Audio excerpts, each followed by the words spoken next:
Hey, thanks for being a part of the conversation. Let's do some pod crashing. Episode number 288 is with Susie and Jessica from the podcast In Retrospect. Hi. Good. What a great idea for a podcast, a journey through thought, because it's like you're inviting us to step back, but you're not doing it in a way that makes me feel guilty about living in a past. Oh, good. Yeah, no, we don't want to feel like it's scolding. We want to remind you of things that you loved and also just ask ourselves some questions about why we love those things and what they look like now in retrospect. What's really interesting about this is the fact that, it's a time period that even radio has forgotten. I mean, sure, we get some of those songs, but they're deeper cuts and there are deeper TV shows that we aren't getting. And you're kind of like sparking that little thing going, hey, you know what? Let me go see if I can find some of that on YouTube. Yeah. And in fact, when you do find it, you are likely to learn that all the kids are watching or listening to it again because the 90s are back. So then you guys must really like this digital age of these antennas that you can put on the back of your TV where you're guaranteed 54 plus TV channels, because I'm addicted to watching those old shows. Yeah, I don't know that I watch that many old shows on TV, but I think streaming has really made it so that, even if you weren't alive when Gilmore Girls was popular, you can watch it now. And if you didn't watch Dawson's Creek, which is an episode that we do about a relationship on that show, you can binge it, So I think that a lot of this stuff is so accessible now that we're all watching and it feels current even when it's not. Man, it's so funny that you bring up the Gilmore Girls, because I was with one of the actors yesterday and he talked about, hey, I'm so glad that you brought up the CW because the younger generation is watching everything on their smartphones, and you just proved him true. I mean, it's like, it's like, oh my God. I mean, everything that he spoke about yesterday, because he's hoping that his new show is going to be exactly what Gilmore Girls did. And that's so funny. I think that there's a lot of interest still in Gilmore Girls. It's fall, every fall. All my social media sort of lights up with Gilmore Girls season. And that's really speaks to the enduring quality of these shows. These shows we loved as kids really do have something that, still translates. But now the kids are watching them on TikTok. Oh, so true. Tiny little clips, They don't even know the names of the shows. They're just like memorizing scenes in 45-second clips. Oh my God. If you guys only knew how TikTok affects me as a mobile DJ, because they get 20 seconds of a song and that's all they want at that school Right. party. It's like, okay, you can get out of it now. I've had my fix. So let's go ahead and put it out there. I learned so much from the swimsuit of Baywatch. That was the most interesting, because I thought, why do I want to listen to this? Because I've read everything in the National Enquirer. I've seen the magazine. Nope, you guys took it really darn deep and you put explanation behind it. I'm so glad you say that. I mean, that's one of the things we love about doing this. We're both journalists. We get really into going deep down rabbit holes and finding obscure facts about things that you may not have read in the National Enquirer. So when it comes to the cherry red swimsuit worn by Pamela Anderson and many others on Baywatch, we learned all sorts of surprising and hilarious facts, such as, did you know that sexy swimsuit was actually based on a real lifeguard suit, and it was meant to be really athletic so that they could rescue people in the surf? That was news to me based on how it looked. And the thing is that you go even deeper into the show, because I was a fan of Baywatch. I didn't realize that she appeared on the 3rd season and how serious the show was. See, that's the journalism I like, is that you guys do the homework, we get to listen. Thank you very much for making it so easy. Our pleasure. That one's all Jess. So I have to give her the credit for that. She really was the one who went deep on Baywatch. And I didn't realize it was the most popular show in the world. Like, I didn't realize it had been exported to every country in the world. And that's why Pamela Anderson really does feel like an American icon. I think so much of the world, when they think of the classic California girl, pictures Pamela Anderson. Even though she's Canadian. Yeah, right. And you got to spend time with her. Oh, my God. That had to have been a one-on-one experience that you're going to cherish forever. Yeah, I mean, she's really delightful. We had a really fun time. I went up to her home, which is in Canada. She's moved back to her hometown. We got snowed in. This was in the winter. So it was sort of the opposite of what you might imagine of Pamela Anderson, who you think of as on the beach. But it was lovely. And she has really fond memories of, that show and also that swimsuit, though she now has to keep hers in a safe because so many people want it. The podcast we're talking about is In Retrospect. And once again, I got to give you kudos in the way that you guys turn this into a conversation, because while I'm driving, I feel like that I'm sitting right there and you're in the back seat of my car or the front seat with me. And you give me just enough space where I can think. You're not rushing things into my head.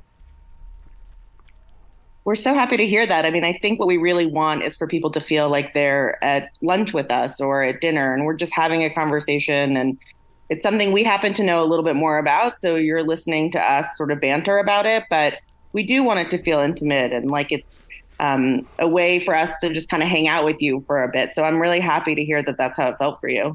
And it's about the 80s and 90s. And as a radio talent who has to be in touch with every culture on the planet, one of the things that I struggled with as a radio jock was the fact that, well, do I do androgyny? Is it time for me to put on the black makeup? And I didn't know what to do in a situation like that, because how could I be cool if I wasn't looking cool? I mean, look, I think that's something we all struggle with as we age. And lucky for us, I mean, at least lucky for Susie and I don't know how old you are, the era that we grew up on, the 80s and 90s, is now back. Everyone is into it. So literally the outfits that I wore, like going to my 8th grade dance or to my bat mitzvah, are now what people are wearing. Yep. So just, dig into your old closet. See, and that's every reason why I think that we, instead of just throwing things away, the history, we should actually preserve it in a way to where we can pass it forward. And because, I mean, just show you how old I am, I still have my platform shoes, my 4-inch platform shoes. That puts me back in the decade of the 70s. And every day I see them because they're all lined up. And it's like, oh my God, one day I need to put my old feet in those things. You should start wearing them again. The kids will love it. Oh, my God. Radio disc jockey with a broken hip because he put on his platforms from the 1970s.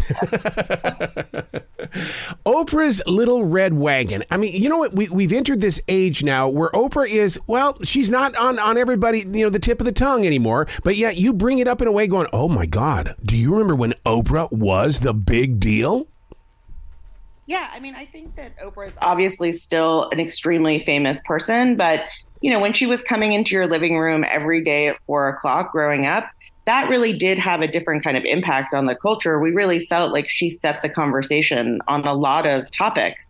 So it was really fun to go back and look at that era. It was an era I was definitely part of. I watched Oprah every afternoon when I'd come home from school, and I kept watching it into my 20s. Mm-hmm. And, I think for kids today, they may not realize just how big a deal she was. So we wanted to kind of remind people of the power that she had, and also the way in which she set conversation, right? She really led a lot of conversations that weren't common about mental health, about racism, about alcoholism. And in the case of this particular episode, she talked a lot about her own struggles and her vulnerability around her weight. And I think, for a lot of people, that was really relatable. And that's sort of what made her that show so special. See, and the thing is that I was watching daytime television when Phil Donahue was the big deal. And then when Oprah came on the scene, I remember as a broadcaster saying, oh, I think things are changing. And so I, as a jock, need to change my style as well, because Oprah's got a new way of sharing stories. Do you feel like you made yourself more vulnerable? Absolutely. I feel I put because once you start putting your real self out there, that's it. That means that people can come to you and now have an argument with you, agree with you, or basically, accept or not accept is what it was.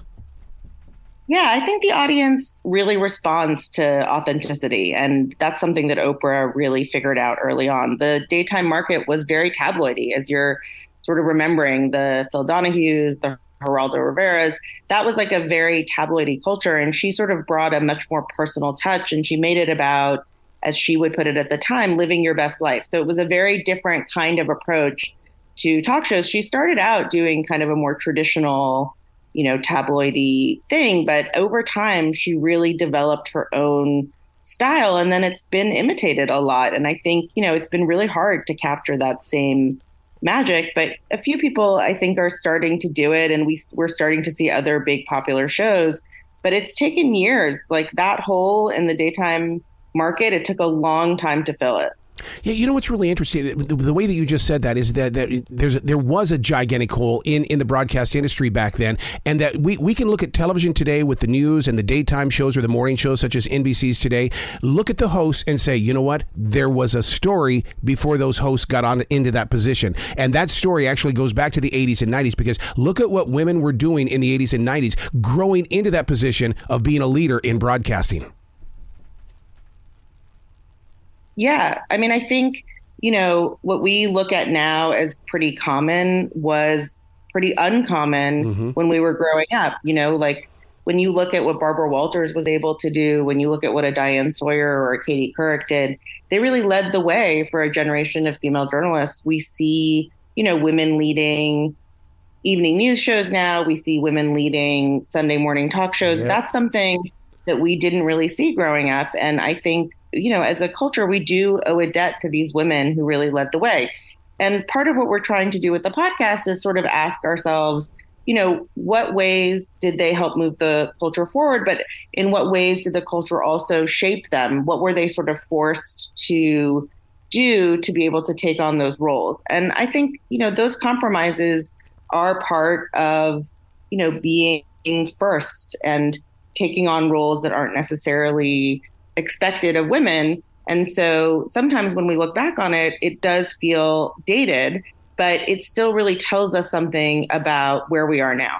I got to be honest with you, you're going to think I'm a freak, but I believe that the big change in television news and broadcasting was because of Laura on General Hospital, because she had to prove her strength in front of that daytime audience every day. And Luke and Laura became such a big powerhouse, but Laura was always strong. And I swear that was one of the reasons why I loved watching it.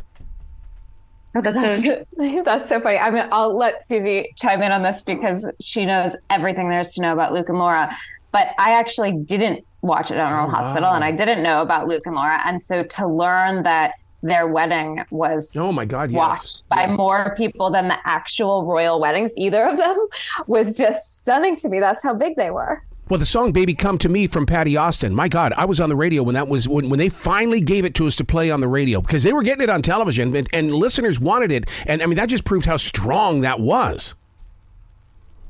Yeah, I mean, that show really led to a lot of chart-topping songs. There's a very famous song that was playing when Luke and Laura first, I guess, get together. Although what part of what we're looking at in this episode is that, in fact, that storyline was that Luke assaulted Laura, and it was a very explicit storyline on the show. Luke was supposed to be a very minor character, but, over time, the audience really responded to him, and they decided to turn it into a seduction. And the song that was playing in the background became a #1 hit, the song Rise, and eventually was sampled by P. Diddy and Biggie in one of their songs. So it really does show you that this stuff sort of travels in ways you don't expect.